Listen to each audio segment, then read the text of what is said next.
没有遇到过这样的情况？当你看到别人打哈欠时，你也忍不住跟着打了一个；或者当你开始打哈欠时，身旁的人也会接二连三地打起哈欠来呢？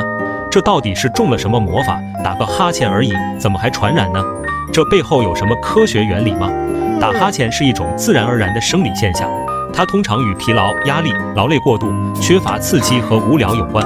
近些年的一些科学研究表明，它可能还与大脑的冷却有关。此类的研究认为，人脑就像电脑一样，对温度非常敏感，需要保持凉爽才能有效运转。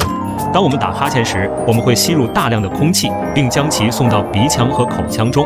这些空气会带走一些热量，并降低大脑的温度。打哈欠其实是一种调节体温的方式。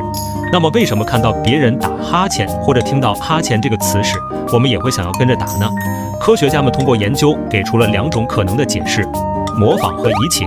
模仿是指我们无意识地复制别人的行为或表情，这是由于大脑中一种特殊的神经元细胞镜像神经元所引起的。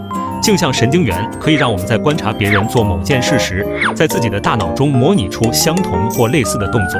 比如说，当我们看到别人笑时，我们也会微笑；当我们看到别人哭时，我们也会难过；当我们看到别人吃东西时，我们也会流口水。同样的，当我们看到别人打哈欠时，镜像神经元就会让我们在自己的大脑中产生一个张嘴吸气的反射动作。移情则是指我们设身处地地站在别人的角度上，理解他们的感受。比如说，在电影院里看恐怖片时，我们会和主人公有相同的情绪，紧张地捏住椅子扶手，甚至尖叫出声。这是因为移情造成了共鸣效应。同理，在日常生活中遇到打哈欠传染现象时，并不一定是因为真正感觉困倦或者需要降温了，而可能是因为移情让我们感受到了对方的困倦或者无聊，从而激活了自己的打哈欠反射。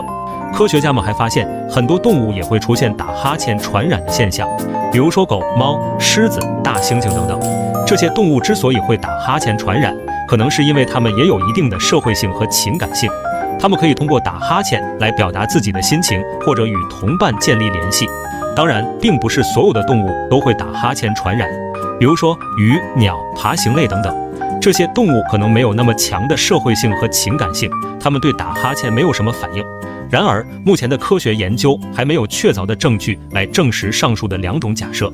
不过，我们也相信，随着科学技术的不断进步和科学研究的不断深入，科学家们在不久的将来能很明确地弄清楚打哈欠会传染的科学原理。